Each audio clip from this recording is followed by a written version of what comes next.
भाईजान भाईजान पीछे आ जाओ, पीछे।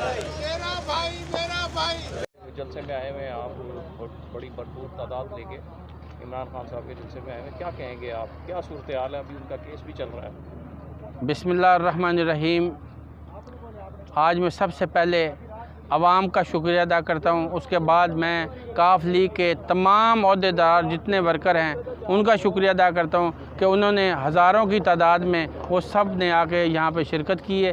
जनूबी पंजाब के जितने वर्कर थे, चौधरी परवेज़ लाई साहब के और मोनस लाई के साहब के हुक्म पर वो सब तशरीफ़ लाए हैं, उनका मैं शुक्रिया अदा करता हूँ। और इंशाअल्लाह ताला ये जलसा आप कहेंगे कि वाकई इसकी मिसाल देंगे लोग, और इंशाअल्लाह ये सीट भी हम जीतेंगे, क्योंकि शाह महमूद कुरैशी साहब ने और हम सब दोस्तों ने बड़ी यहाँ पर मेहनत की है। और आने वाला वक्त इंशाअल्लाह ताला चौधरी परवेज़ लाई साहब का और इमरान खान साहब का है।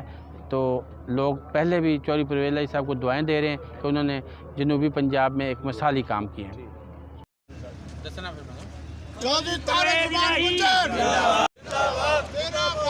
भाईजान भाईजान पीछे आ जाओ, पीछे।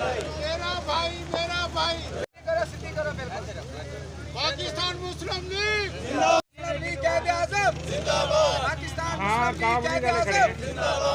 चौधरी परवेज़ लाई 2 मिनट रुके, मैं बाहर पेशाब करने आया था, 2 मिनट रुके, मैं अंदर